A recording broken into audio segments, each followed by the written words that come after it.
1155 দিন পর শেষ হয়েছে চীনের দীর্ঘতম লাওয়িংপান ১ নম্বর স্পাইরাল টানেলের খনন কাজ। দেশটির দক্ষিণ-পশ্চিম সিচুয়ান প্রদেশে টানেলটি নির্মাণ করা হচ্ছে। টানেলটি শিচাও এক্সপ্রেসওয়ের মাধ্যমে দক্ষিণ-পশ্চিম চীনের ইউনান ও সিচুয়ান প্রদেশকে যুক্ত করবে।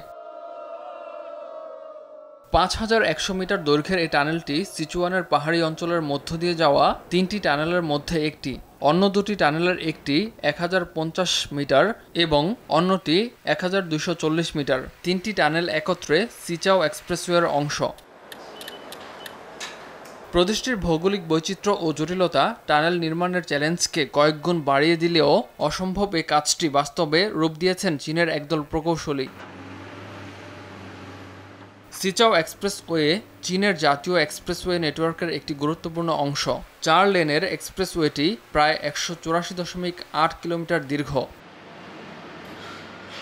৩১.৪১৭ বিলিয়ন ইউয়ান ব্যয়ে প্রকল্পগুলো বাস্তবায়ন করছে চায়না রেলওয়ে গ্রুপ লিমিটেড এবং China railway development and investment group company limited. এক্সপ্রেসওয়েটি দেশটির স্থানীয় সামাজিক অর্থনৈতিক উন্নয়নে গুরুত্বপূর্ণ ভূমিকা পালন করবে বলে মনে করছেন সংশ্লিষ্টরা। ইমতিয়াজ আহমেদ, RTV।